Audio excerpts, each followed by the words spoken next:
Hey, what's up, y'all? This is Rodney, and I'm back, and I wanted to give my review over the Real Housewives of Potomac. This review is probably not really going to be that long. This episode was just okay to me. So let's go ahead and get into the review, so I can try to find something to speak about in Hot Topics. If not, then there won't be a Hot Topics video today. So anyways, let's go ahead and get into this because it'll probably be 10 minutes. So the charges against Michael have been dropped. They get the reactions from the ladies in the confessionals, and everyone is pretty much giving, what they thought. Or, Robyn, just like Robyn says, just because they were dropped doesn't mean that he didn't do it. Giselle says that privilege worked out for him that this time, basically saying that white male privilege worked out for him this time. She just left out the white part. Monique is still supporting Ashley. I mean, Monique is taking this high Christian road, which is fine. There's nothing wrong with that. But I also feel like you can support, I feel like you can support someone and still tell the truth. Like, Ashley, I'm gonna support you because you're going through something that your nigga did. But girl, I think he did it. I hope that you're okay. I hope that you're not stressed out, because, you suck a dick and your man want to suck dick too. I mean, girl. Karen brushing his dress in the confessional was hilarious to me. Ashley's on the phone with her mother. Her and her mother are talking. She tells her mom that, he's a really good man, Mom. Is Michael a good man? Yes. Has he done some inappropriate things? Yes. I don't think Michael is a horrible person, but I think that Michael needs to learn to keep his hands to himself. I think that we all can pretty much come to a conclusion that if this had been a man and a woman, like, this would have not went down the way that it did. Like, Michael has gotten away with grabbing men on their asses for too long. If Michael was walking around here grabbing a woman on her ass, Michael would have been in jail, or either he would have been shelling out a few hundreds of thousands of dollars, okay? Which, we're going to get to that in a little bit. Karen is talking to her daughter. Karen's daughter's skin is absolutely gorgeous to me. She looks just like, who is this? Oh, she looks just like Ray and Karen. More like Ray, but her skin is absolutely gorgeous. Michael and Ashley go on this go on to Fox News, a news station, basically to speak about the allegations against him. Because, well, I guess not allegations. I guess to speak about the case that has been dropped. I guess allegations too. Look.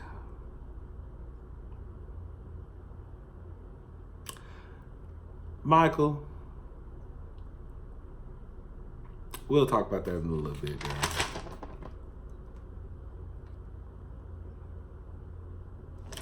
Ashley feels as though the ladies are happy about her drama.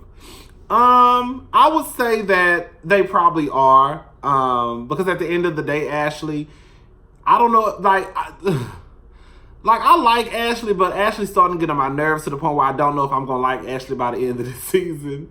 Ashley, you really forget the stuff that you did to these girls, especially like Karen. Like, I'm not saying, like honestly speaking, like Karen came onto this platform acting like this high and mighty, filthy rich type of woman. And then when we all were exposed to Karen's real life, it's kind of like, oh, Karen, you're not as rich as you claim to be. You're not like this high socialite that you claim to be, girl. You moving in the middle of the night. Your husband owed millions and millions of taxes. If you were that rich, you would not have to move out of the Potomac zip code. You see what I'm saying? So it's like, Karen, some of these things Karen brought onto herself. Robyn, you looking crazy on television for a man who you have to tell I love you 3 times before he even repeated back. You look crazy. So yeah, Ashley was going after what everybody else was saying, but now, Ashley, you're in the hot seat. And really and truly, they really haven't said anything to you. To me, Karen and Robyn, if I was Karen or Robyn, I would be coming for Ashley's neck every chance I got. Every chance I got. The same way she tried to make Ray's business tax problems Karen's. Even though I felt like Karen was doing Ray wrong, but Karen constantly let us know that ain't got nothing to do with her last season. Remember, that bitch was walking around here in jumpsuits, buying brand new cars. That's Ray's business. That ain't got nothing to do with me. Anyways, but if I was Karen or Robyn, especially Karen or Robyn, this shit just, I would really be coming for Ashley's throat. Like I would. And I wouldn't feel any type of way about it because, bitch, you gave me hell last year. Okay?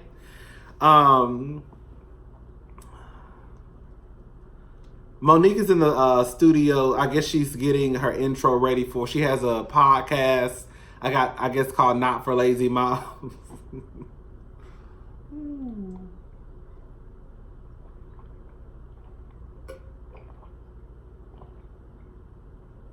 I think that's a horrible name. Girl, you were stressing out last year because your nanny. So what? Didn't she have a nanny and something happens to her? I just think that's a horrible name. That's a horrible name coming from somebody who, and there's nothing wrong with having a nanny. Because at the end of the day, bitch, if I had some children and if I could afford a nanny, I would get one too, for one kid. Why the hell you need to be stressed out when you can have somebody help you raise your kids? And y'all say it take a village, right? Right. Okay. I just hate the name basically. Oh girl, Robyn has a makeup party. Katie with these witness protection program wigs. I don't know who told Katie that it was okay to continue to come on television with those horrible Party City witness protection program wigs that she decides to throw on her goddamn skull. I don't get it. Katie, your head looks a mess. Your head look a mess. Your head looks a mess. And it always looked like you just woke up like kind of just like, oh my God. Like Katie looked like she was drunk the night before and she woke up and she slept for about 14 hours and she realized that she had to go shoot this scene with the lady. So she just got up out the bed and just threw a wig on. I was like, oh my God, I have to go. Where are my keys? That's what she give me. They start talking about, they start talking about a threesome. Katie was basically like, girl, I'll join in on the threesome if y'all want me to. I said, no, that's right, bitch, I would too. Well, I don't need no threesome, Robyn. Get your ass up out this bedroom. Me and your man got some business to take care of. Okay, yes, ma'am. That wasn't no he fine, child. That wasn't no he fine. I don't blame Michael for saying what he said. Anyways, Katie basically, Katie says that Michael told her boyfriend that when he calls to pick up on his private phone. What? Michael, you be doing some real strange stuff for a hetero. Like, Katie says Ashley is stupid. Again, Robyn is having this makeup party. I forgot that she has Robyn has a like lip gloss line or something, which I think is strange. Can I say something or not? I'm not trying to be funny. I feel like everybody has a lane. Like I feel like Giselle, the makeup, lipstick, all that goes with Giselle. You see what I'm saying?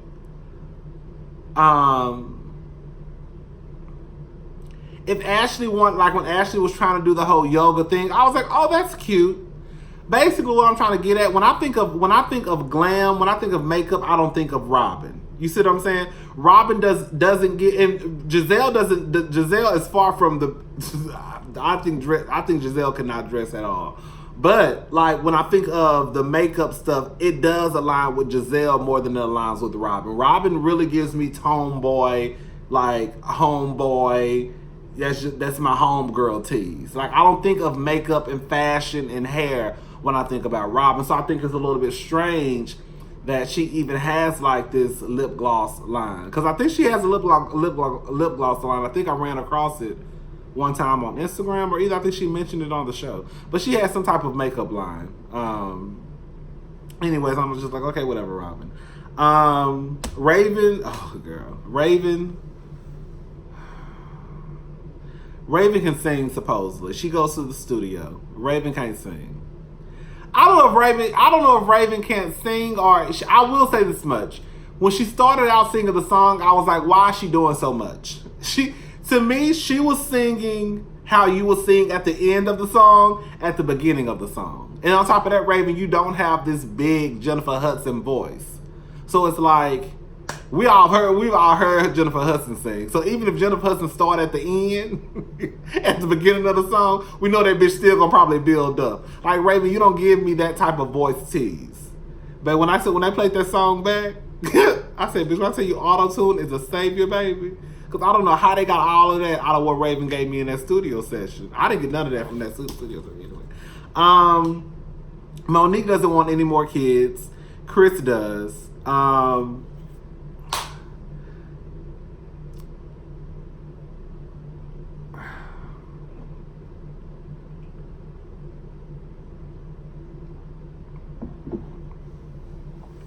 gonna say this much. It's so crazy because there are men and women out there who will tell Monique to just give her husband kids if that's what he wants. It's just like how they tried to tell Quad, he just want a child, he just wants some kids, not knowing that they was at the house slanging each other around, bringing out knives, pulling each other downstairs and stuff. Yeah, you want them to bring a kid into a relationship where a mama and a daddy are physically fighting each other. That makes a whole bunch of sense. Monique don't want no more kids. Chris does. I said this is exactly what happens in these situations. I can tell y'all what's gonna happen. I'm not gonna say with Monique. These are the type of situations what happen with men and men and women who have a nice lifestyle. That the woman has all these kids, they end up getting a divorce. The woman says she needs $150,000 of child support to raise these 4 kids, and I also need, $2.5 million in spousal support. And then everybody is like, it don't take all that money to raise no kids. Y'all have sit here and convince this woman to have all these goddamn kids, grow accustomed to a certain lifestyle. And now, when it's time to take care of these people and make sure that these kids still have the same lifestyle, it don't take all that money to raise no kids. You know what I think is so crazy? How, when it comes to child support, why do y'all think that everybody and their child should only receive $150 a month off child support? Prime example, Jeff Bezos. Jeff Bezos is worth over $100 billion. What does it look like Jeff Bezos being worth $100 billion and his kids only receiving $500 a month in child support because that's how much it takes to usually raise a child? You sound crazy. There's no way in hell a child should be only receiving what you think is probably $1,000 or less for child support, and the daddy is worth $100 billion. That shit sounds nuts. Nuts. Anyway, I know I'm getting off subject. Anyway, we'll talk about that another day. Michael didn't want to go to Juan's birthday party because of the ladies. Michael, you shouldn't want to go to the birthday party because you're ashamed of your actions. At the end of the day, let's go ahead and talk about this right now. Michael, either you paid that man off, because I think you grabbed that man's ass. There's no ifs, ands, buts about it. Now, I will say this much. In the unseen footage, you can't go by that foot. You don't see him grabbing that man's ass. You don't. And just because I'm looking at it I don't know, I'm not a lawyer, but this is how I would look at it in court. Just because somebody says, hey, don't do that, you don't know what they did. You don't know if he touched his shoulder. You don't know if he touched his face. You don't know. You can't automatically say, oh, he touched his ass. Can you show me where he touched his ass? You see where I'm going with this? Like, we don't know for a fact by the footage that was shown on the show that Michael touched his ass. No one can say 100% that Michael touched his ass. We can only go by what we think and what we've seen in the past. And what I've seen in the past is you grabbing on motherfuckers' asses. You talking about how you want to swallow, slob on my knob like corn on a cob. Check it for me and do your job. Yes, ma'am. You wanted to slob on the knob like corn on a cob. You wanted to grab Ray's butt. And I hear you go, this other cameraman, and I don't think that, the reason why I think the cameraman is telling the truth, even though we don't have actual footage of it happening, is I don't see a cameraman working at Bravo just making something up just to come after Michael. You see what I'm saying? Like, I just don't see it. It could happen because it could be that Michael is an easy target. From what I understand, Michael is very wealthy. So it could be that the man wanted to set Michael up and try to get a quick payday. But I just don't see that happening. I think Michael grabbed that man's ass. I think Ashley, at the end of the day, Ashley standing beside her man, it is what it is. But Ashley, you look real foolish, girl. When I say y'all love making yourself look like some goddamn idiots over these niggas, I don't get it. You know your man is trifling, Ashley. If anything, if your man not gay, he's very much so bi-curious. Very much so. Michael want to sleep with a man if he hasn't already. And if you ask me, even though you didn't, I think that Michael and Ashley will be done by season 6. She finally got this baby. I guarantee you probably by the end of next season, Ashley and Michael are going to be having problems. And by season 6, she's going to be like, yeah, me and Michael separated for good. Season 4, watch. When Michael and Ashley walked up, Giselle was like, should I hug the nigga? What should I do? Should I hug the nigga? I thought it was funny. Giselle, when I say baby, Giselle is messy boots. Do you hear me? Giselle is a messy hoe.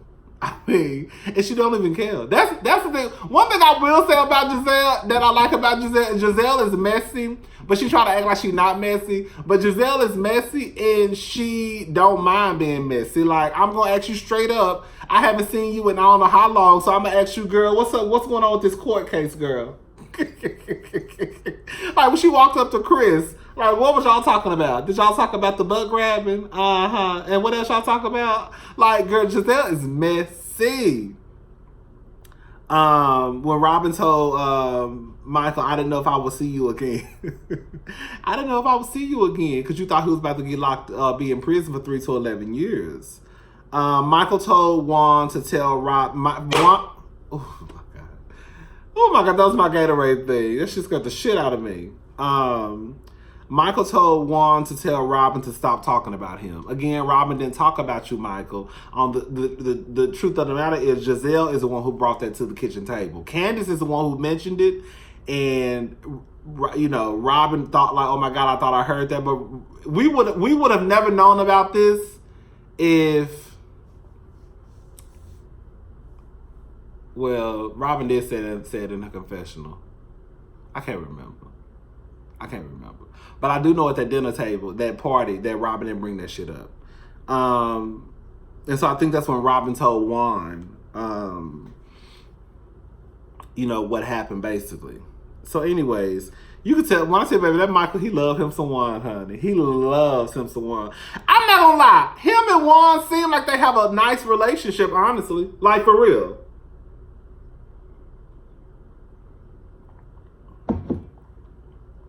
They really seem like they have a genuine friendship. I just wish that Michael stopped going around talking about how he want to suck on Juan's D-I-C-K.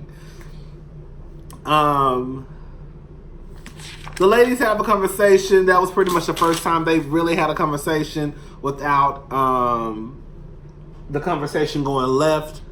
I'm going to say this much. I thought it was creepy at the end when Michael...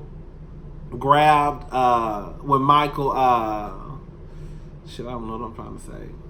When Michael grabbed that man's ass and then went back to his wife, like nothing happened. I thought that was so creepy. Like, did you really just go over there and grab this man's ass and then go back to your wife like, hey, what's up, babe? Everybody looking for you and they don't even know that you downstairs grabbing on a nigga ass? Michael, you trifling. Michael, you did. I think you did it. I think you either paid the cameraman off or because there was not enough evidence to say that you did it. Because either two things happened. Either Michael paid the cameraman off or there really wasn't enough evidence to say that he did it. Because really and truly, we don't have evidence that says, at this point, we only have his word against his word. That's it. And so I guess you have to go against who you believe. Who do I believe, him or him?